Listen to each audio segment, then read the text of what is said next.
اللہ پاک کے آخری نبی صلی اللہ علیہ وآلہ وسلم نے ارشاد فرمایا، جو کوئی مجھ پر ایک بار درود پڑھتا ہے اللہ پاک اس پر 10 رحمتیں نازل فرماتا ہے، اس کے 10 گناہوں کو معاف فرماتا ہے اور اس کے 10 درجات بلند فرماتا ہے۔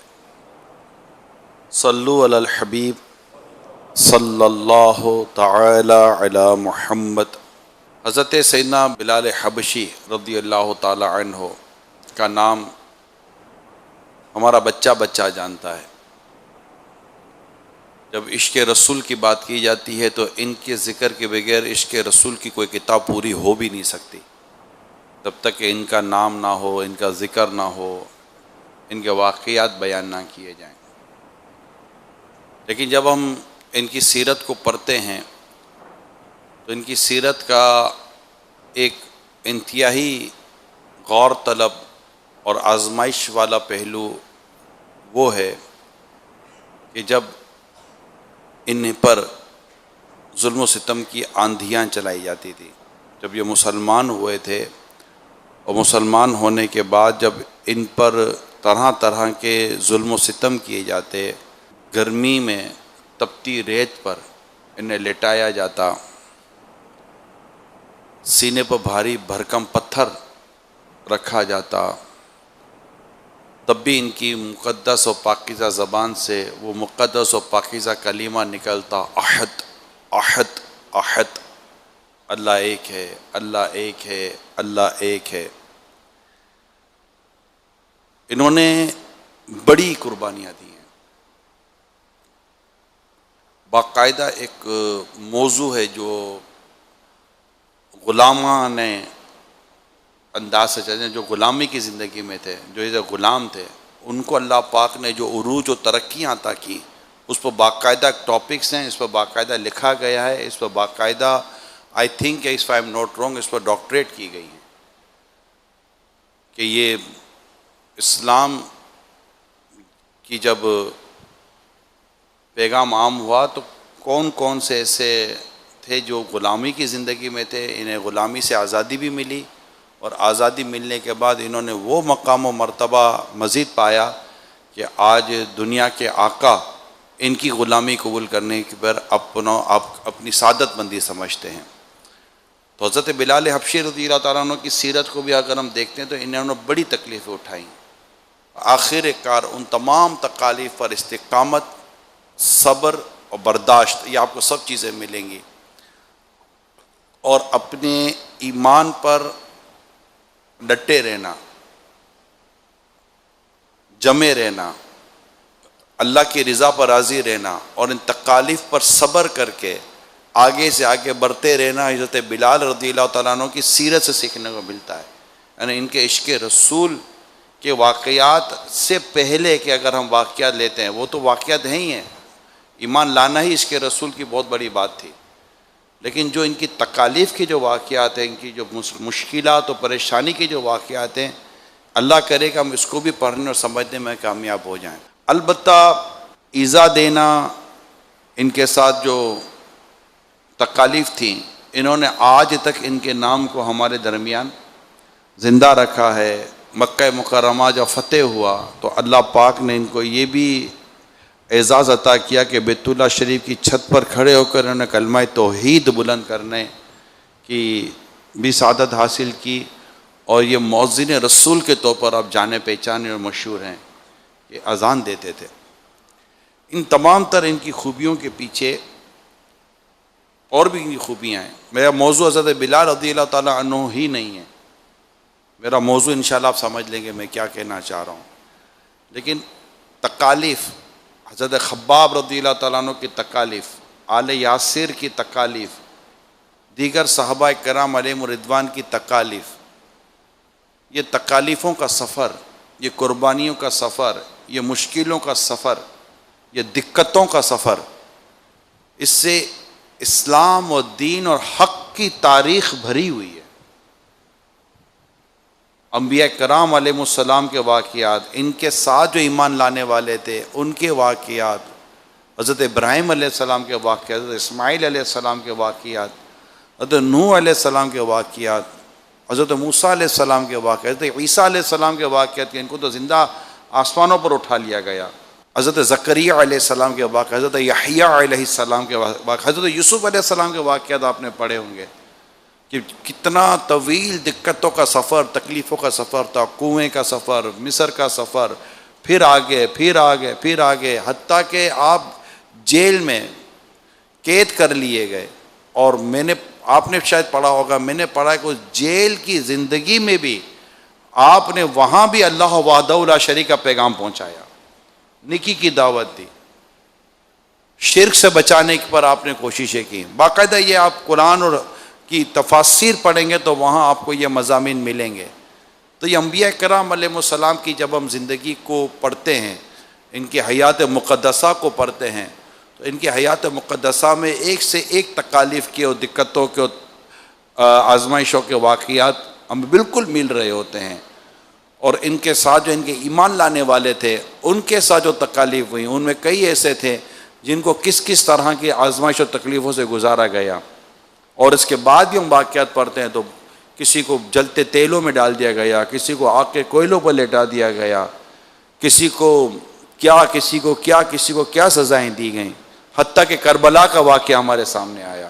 یہ کوئی چھوٹا واقعہ تو نہیں ہے، تو یہ قربانیوں کے واقعات ہیں۔ حضرت امام احمد بن حنبل رحمۃ اللہ تعالیٰ علیہ، بڑا نام ہے، حنبلیوں کے امام ہیں۔ شاید آپ کو سن کر حیرت ہوگی کہ انہیں روز کے کئی کوڑے مارے جاتے تھے۔ ایک قرآن کے موضوع پر اس وقت کا ایک بڑا مسئلہ اٹھا تھا، تو آپ حق سے نہ ہٹے، اسلام و دین کی بنیادی تعلیمات سے نہ ہٹے، حتیٰ کہ آپ کو کوڑے مارے جائیں۔ ہمارے استاد صاحب ہمیں سنایا کرتے تھے کہ جب حضرت امام احمد بن حنبل رحمۃ اللہ تعالیٰ علیہ کو کسی نے خواب میں دیکھا کہ بڑے اعلیٰ درجے اور بڑے اعلیٰ مقام پر آپ نظر آئے، تو کسی نے کہا کہ حضرت کو اتنا بڑا مقام مرتبہ کیسے ملا؟ تو کسی نے کہا کہ یہ تو ان 40 کوڑوں، اور وہ جو کوڑے یہ کھاتے تھے حق پر رہنے کے، اس پہ کہ میں حق پر رہوں گا، حق سے نہیں ہٹوں گا، یہ تو ان کوڑے کھانے کی وجہ سے ان کو مقام مرتبہ ملا ہے۔ اس کے علاوہ جو ان کی علمی اور دینی خدمات تھی، اس کے علاوہ جو مقام ملا ہے وہ تو اس سے اور الگ ہے۔ خود امام بخاری رحمۃ اللہ تعالیٰ علیہ ملک بدر ہوئے تھے۔ امام مالک رضی اللہ تعالیٰ عنہ کو جس طرح تکالیف سے گزرنا پڑا، امام اعظم رحمۃ اللہ تعالیٰ علیہ کو زہر دیا گیا تھا۔ آپ کے اگر علم میں نہ ہو تو میں آپ کو بتا دوں، آپ کو بھی جیل میں بند کیا گیا تھا، آپ کو قید کیا گیا تھا۔ حضرت امام اعظم امام ابو حنیفہ رحمۃ اللہ تعالیٰ علیہ۔ اس طرح اگر ہم تاریخ پڑھتے ہیں ہمارے دین کی، ہمارے مذہب کی، اسلام کی، یہ قربانیاں ہیں، اپنی گھر بار کی، آل اولاد کی، سب قربانیاں ہیں۔ تو یہ تکالیف جو یہ اٹھی، ان تکالیف نے کبھی ان کے قدموں کو متزلزل نہ کیا۔ ایسا نہیں تھا کہ یہ سب کچھ چھوڑ چھاڑ کر ایک طرف ہو گئے، نہیں، انہوں تکلیف اٹھا، حتیٰ کہ انہوں نے اپنی جانیں اللہ کی راہ میں قربان کر دی۔ وقت قربان کرنا، کاروبار قربان کرنا دور کی بات ہے۔ خود میرے آقا عمر فاروق اعظم رضی اللہ تعالیٰ عنہ، خود آپ کے بارے میں، آپ تاجر تھے، تجارت کرتے باقاعدہ مکہ مکرمہ میں بطور تاجر، بطور بزنس مین آپ کی باقاعدہ ایک پوزیشن تھی۔ خلافت پر آنے کے بعد آپ نے اپنا سارا کاروبار وائنڈ اپ کر دیا، سارا کاروبار وائنڈ اپ کر دیا۔ یہ بڑی بات ہمیں سمجھ میں آتی کہ یار ہم سے مطلب کہ اپنا پروفیشن نہیں چھوڑا جاتا، ہم سے 2 دن کی کلاس نہیں چھوڑی جاتی، ہم سے 3 دن کے لیے گھر نہیں چھوڑا جاتا۔ یار یہ کیسے لوگ تھے اللہ کے بندے، ان کو اللہ پاک نے کتنی بلندی عطا کی دی۔ یہ اللہ کی نعمت ہے، جو کر رہا ہے وہ اللہ کی توفیق سے ہی کر رہا ہے، جو نہیں کر رہا وہ سر دیوار پر مارے گا، یا اللہ میں بھی تو تیرا بندہ ہوں، مجھے بھی تو توفیق دے، تو نے انہیں مال و دولت کی آفتوں سے بچایا، مولا مجھے بھی تو بچا، میرا دل بھی مال میں لگا ہے، میں بھی دنیا کی ترقی، دنیاوی منصب، دنیاوی آسائش، دنیاوی طور پر اس طرح مطلب ایک لائف کا میں نے ایک مائنڈ بنا لیا کہ میری لائف ایسی، اب میری اس لائف کو ایسی کرنے کے لیے ہم جو کچھ کمپرومائز کر رہے ہیں اور آخرت و دین کے تعلق سے ہم جو کچھ ڈراپ کر رہے ہیں، اس کا شعور ہے کاش ہمیں مرنے سے پہلے نصیب ہو جائے۔ یہ ہمارا مین ہے، جو میں آپ کو عرض کرنا چاہ رہا ہوں، اپنی دنیاوی جو گول یا دنیاوی جو آسائشوں کے جو خواب ہیں، پیارے اسلام بھائیو، اس کو کمپرومائز کرنا پڑتا ہے. میں آپ کو بتاؤں، اور اس میں بہت فائدہ ہے، میں آپ کو فائدہ بتانے جا رہا ہوں. اللہ اللہ اللہ. کہتے ہیں کہ وہ لوگ اللہ تعالیٰ کی عبادت میں، اطاعت میں وقت گزارتے ہیں اور اس کیفیت میں اپنی زندگیاں گزارتے ہیں. حضرت سیدنا ابراہیم بن ادم رحمۃ اللہ تعالیٰ علیہ کے ایک ارشاد سنیے، مزے کو مزہ نہ آ جائے تو کہیے گا، دل کے کانوں سے سنیے گا. آپ اللہ تعالیٰ کی یاد میں، عبادت میں، اطاعت میں، فرما برداری میں اور اس راہ میں آنے والی جو تکالیف ہیں، ان تکالیف پر صبر کرنے کے نتیجے میں جو سکون ملتا ہے بندے کو، سمجھے، تکلیف میں جو سکون ملتا ہے بندے کو، اس سکون کو آپ اس کس طرح بیان کریں یہ اب سنیے. آپ فرماتے ہیں ہم جس عیش و عشرت و مزے میں ہیں، کیا فرماتے ہیں؟ ہم جس عیش، عشرت اور مزے میں ہیں، اگر حکمرانوں اور ان کی اولادوں کو معلوم ہو جائے تو وہ اس نعمت کو ہم سے چھیننے کے لیے تلواریں لے کر ہم پر حملہ کر دیں گے. کیا کمال کی بات کی ہے. آئی تھنک کہ آپ سمجھ تو گئے ہوں گے کیا کہنا چاہ رہے ہیں. حضرت ابراہیم بن ادم علیہ الرحمہ کیا فرما رہے ہیں؟ عبادت میں، اطاعت میں، سعادت مندی میں، نیکی کی دعوت میں، اللہ اور اس کے رسول کی فرما برداری کرنے میں جو تکالیفیں ان کو آ رہی ہیں، اور ان تکالیفوں میں جو مزے، ان تکالیفوں میں جو سکون ہے. اصل میں بندہ کرتا سکون کے لیے کام. آپ کماتے کیوں ہیں؟ سکون کے لیے. پرسکون زندگی. ارے بنگلہ، گاڑی، منصب، عہدہ سب کچھ ہو، سکون نہیں ہے، اس کا کوئی بینیفٹ نہیں ہے. آپ سب کچھ لے اس لیے رہیں کہ آپ ایک پرسکون زندگی گزار سکیں. رائٹ؟ اب یہ سب کچھ ہو اور سکون نہ ہو تو ان چیزوں کا کیا فائدہ؟ تو وہی ہو جس سے مجھے سکون ہو. یا اللہ مجھے وہ دے جو مجھے پرسکون کر دے، وہ درد دے جس درد میں تیری محبت چھپی ہوئی ہو. میرے دل کو درد الفت وہ سکون دے الہی، میرے دل کو درد الفت وہ سکون دے الہی، میری بے قراریوں کو نہ کبھی قرار آئے. پیارے اسلامی بھائیو، بے قرار ہو جاؤ. یہ وہ بے قراری ہے، یہ وہ نیند اڑانے والے معاملات ہیں کہ ایسا مزہ کوئی دنیا کا بادشاہ نہیں لے سکتا جو مزہ انہیں ملا کرتا ہے.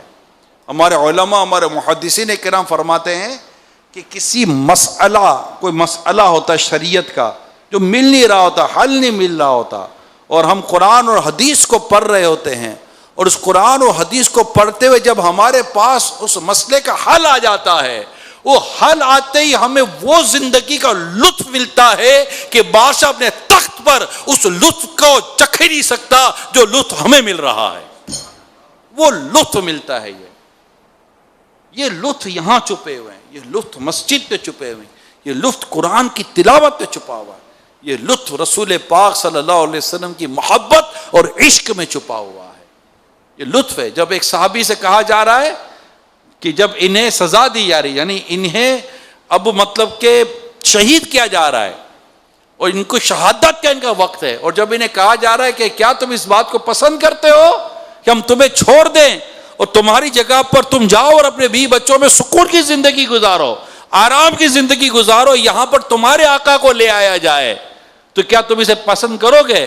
کہ بڑی دور کی بات کی کہ میں گھر جا کر سکون سے رہوں اور میرے آقا یہاں ہو، یہ تو بڑی دور کی بات کی. میں تو اس سے بھی پسند نہیں کرتا کہ میں یہاں ہوں اور وہاں میرے آقا کو کوئی کانٹا بھی چبھ جائے صلی اللہ تعالی علیہ وسلم. یہ کیفیات، یہ اس میں سکون ہے، اس میں محبت ہے. جب میرے آقا صلی اللہ علیہ وسلم کا انتظار کرتے تھے صدیق اکبر رضی اللہ تعالیٰ عنہ ہجرت کے لیے کہ کب آئیں گے اور مجھے ہجرت کا ارشاد فرمائیں گے، اور آپ نے سواری تیار کر کے رکھی تھی، اور وہ جو بے چینی تھی اس پہ سکون تھا، سکون تھا. صحابہ کرام علیہم رضوان نبی پاک صلی اللہ علیہ وسلم کو دیکھے بغیر جو بے قرار رہتے تھے، اس بے قراری میں ایک سکون تھا، یہ سکون تھا. صحابی جب روتے ہوئے حاضر ہوتے ہیں کہ آقا جنت میں تو اب اعلیٰ مقام پر ہوگے، نہ جانے وہاں اگر آپ کا دیدار نہ ہوا تو کیا کروں گا. اس بے قراری میں سکون تھا. یہ سکون کی زندگی عشق رسول میں ہے، محبت رسول میں ہے، چاہت رسول میں ہے، الفت رسول میں ہے، اللہ کی یاد میں ہے. جب ایک نماز سے دوسری نماز کا بندہ انتظار کرتا ہے سکون میں ہوتا ہے، مزے لے رہا ہوتا ہے. اور ثواب بھی ہے کہ ایک نماز سے دوسری نماز کا انتظار کرنے والا ایسا جیسے وہ نماز میں ہے، سکون میں ہوتے ہیں. صحابہ کرام علیہ رضوان غزوہ بدر میں ہیں، سکون میں ہیں. غزوہ احد میں ہیں، سکون میں ہیں. غزوہ خندق میں ہیں، سکون میں ہیں. سکون، راحت، آسانی، قلبی سکون، ذہنی سکون، یہ یہاں ہے میرے پیارے اسلامی بھائیوں. غور کیجئے کہ پیارے آقا صلی اللہ علیہ وسلم فرمایا جو شخص صرف دنیا کی فکر میں رہتا ہے تو اللہ پاک اس کے معاملے کو پراگندہ کر دیتا ہے، بکھیر دیتا ہے. اس کے معاملات کو اللہ تعالیٰ بکھیر دیتا ہے، پراگندہ کر دیتا ہے، اور اس کی تنگ دستی کو اس کی آنکھوں کے سامنے کر دیتا ہے. واللہ باللہ تعالیٰ نظر غائر سے اور نظر عدل سے، نظر انصاف سے اس روایت کو سنے، آپ کے سامنے کئی اپنی زندگیاں اور کئیوں کی زندگی آپ کے سامنے آ جائیں گی.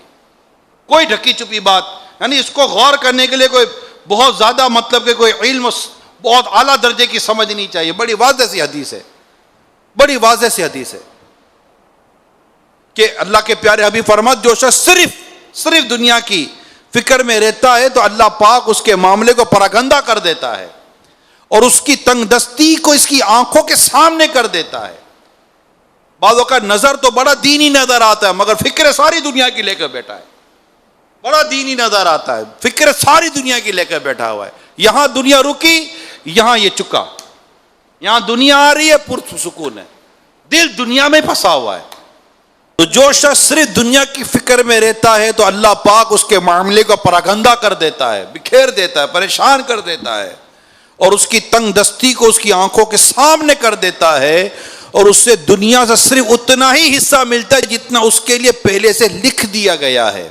اور جو شخص آخرت کا قصد کرتا ہے تو اللہ پاک اس کے معاملے کو اکٹھا کر دیتا ہے اور اس کی مالداری کو اس کے دل میں رکھ دیتا ہے، اور دنیا اس کے پاس خاک آلود ہو کر آتی ہے. ایک وہ ہے جو دنیا کے پیچھے بھاگ رہا ہے، اور ایک وہ ہے جو دنیا اس کے پیچھے بھاگ رہی ہے. ایک وہ ہے جو دنیا کی منت سماجتیں کر رہا ہے، اور ایک وہ ہے جس کی دنیا منت سماجتیں کر رہی ہے. ایک وہ ہے جو دنیا سے ایک زبان حال سے کہہ رہا ہے کچھ مجھ پر بھی توجہ کر دے، کچھ میرے ساتھ بھی ہو جا. اور ایک وہ ہے جسے دنیا کہہ رہی ہے مرد کلندر کچھ مجھ پر بھی نگاہ کر دے. کس کیٹیگری میں ہیں ہم؟ کس کیٹیگری میں ہیں؟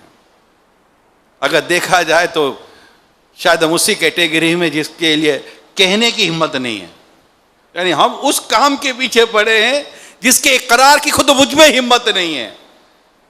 میں گلٹی فیل کر رہا ہوں، شرمندہ ہو رہا ہوں، یار واقعی یار میرا تو حال ہے ہی کچھ ایسا. ایک اور حدیث سنیے. اللہ کے پیارے نبی صلی اللہ علیہ وسلم نے فرمایا جس نے اپنی تمام فکروں کو صرف ایک فکر بنا دیا اور وہ آخرت کی فکر ہے تو اللہ پاک اسے اس کی دنیا کی فکر کے لیے کافی ہے. اور جس کی فکریں دنیا کے احوال میں مشغول رہیں تو اللہ تعالیٰ کو اس کی پرواہ نہیں ہوگی وہ کس وادی میں ہلاک ہو رہا ہے. میں آپ کو ایک اور بڑی ہی سبق آموز حدیث سناتا ہوں میرے پیارے اسلامی بھائیوں، جو اسی موضوع سے ریلیٹڈ ہے. جو بھی میں نے آپ کو دو حدیثیں سنائی ہیں، ایک اور حدیث سنیے. اللہ کے پیارے حبیب صلی اللہ علیہ وسلم فرمایا جس نے آخرت کے بدلے دنیا طلب کی، جس نے آخرت کے بدلے دنیا طلب کی. یعنی یہ میں نے فتنوں کے دور میں قیامت کی نشانیوں میں، فتنوں کی نشانیوں میں نے ایک روایت کا یہ حصہ بھی پڑھا ہے کہ لوگ حقیر دنیا کے عوض اپنے دین کو فروخت کریں گے. اپنے دین کو فروخت نہیں کرنا چاہیے، اپنی دینداری فروخت نہیں کرنی چاہیے. یہ تو بڑی مطلب کہ پرائس لیس ہے.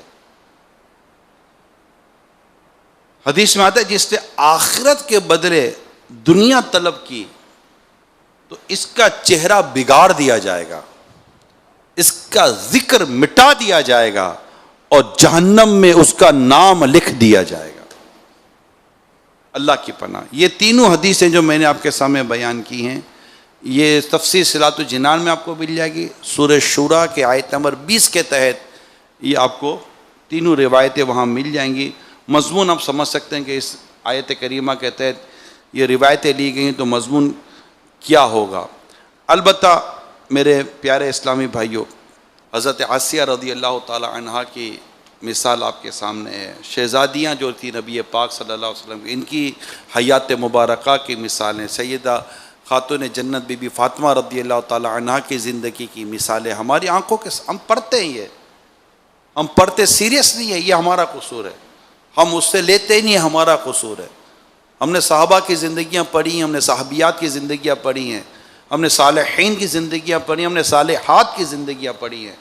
یہ پڑھی ہیں. ہمیں کوئی دولت مند کی زندگی بتاتا ہے تو ہم اس کے پیچھے دوڑ پڑتے ہیں, کوئی مشہور کی زندگی بتاتا ہے تو ہم دوڑ پڑتے ہیں, کوئی اہل منصب کی زندگی بتاتا ہے دوڑ پڑتے ہیں. اس کو منصب یوں ملا, اس کو دولت یوں ملی, اس کو شہرت یوں ملی, ارے واہ ارے واہ, منہ میں پانی آ جاتا ہے, منہ سے لال ٹپک پڑتی ہے کہ یار یہ ہونا چاہیے, ایسا بننا چاہیے. اور صالحات کی زندگیاں, صالحین کی زندگیاں جن کے بارے میں پڑھتے ہیں کہ رسول پاک صلی اللہ علیہ وسلم جن کے لیے خوشخبریاں سنائیے, جن کے بارے میں ہم پڑھتے ہیں. حضرت صدیق اکبر رضی اللہ تعالی عنہ کے سامنے جب یہ آیت کریمہ تلاوت کی گئی, یا ایتها النفس المطمئنہ ارجعی الی ربک راضیۃ مرضیہ فادخلی فی عبادی وادخلی جنتی, تو سیدنا صدیق اکبر رضی اللہ تعالیٰ عنہ عرض کرتے ہیں یا رسول اللہ صلی اللہ علیہ وسلم کتنی پیاری آیت ہے, کتنی پیاری آیت ہے یہ جو آیت کری, یا ایتها النفس المطمئنہ, اے مطمئن نفس, ارجعی الی ربک, لوٹ اپنے رب کی طرف,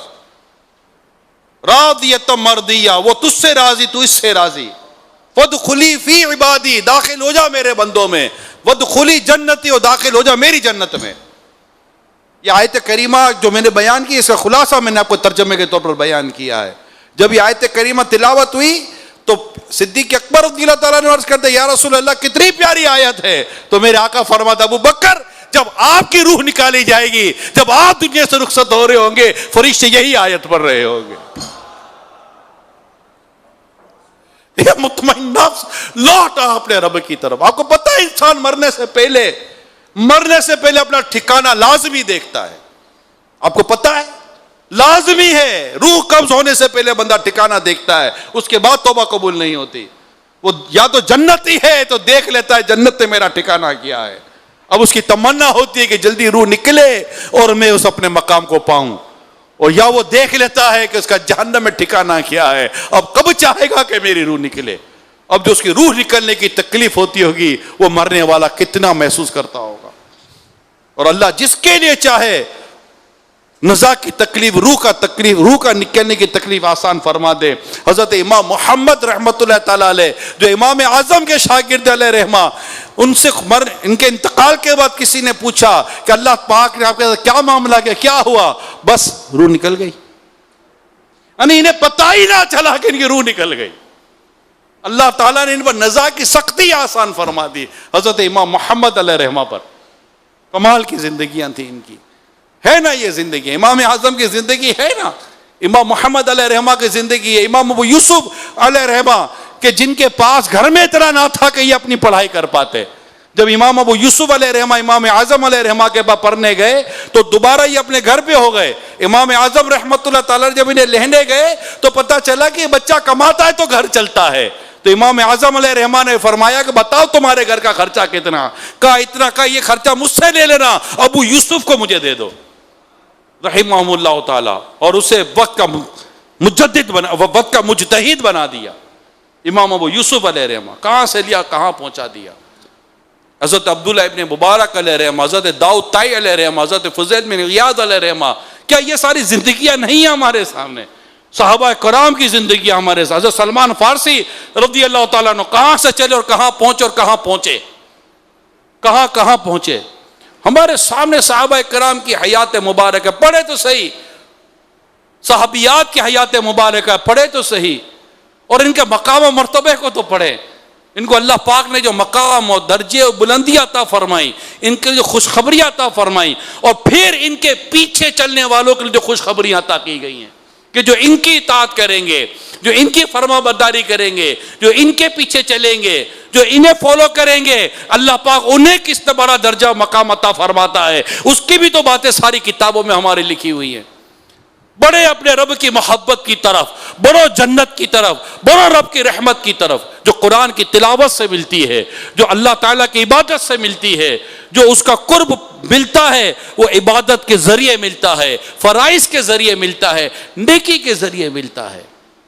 ہم تو کوئلہ ہاتھ پہ پکڑ کر تمنائیں کرتے ہیں کہ میرا ہاتھ کالا نہ ہو. ارے بھائی کیسے ہو سکتا ہے تم کوئلے ہاتھ پہ پکڑو کہو کہ میرا ہاتھ کالا نہ ہو؟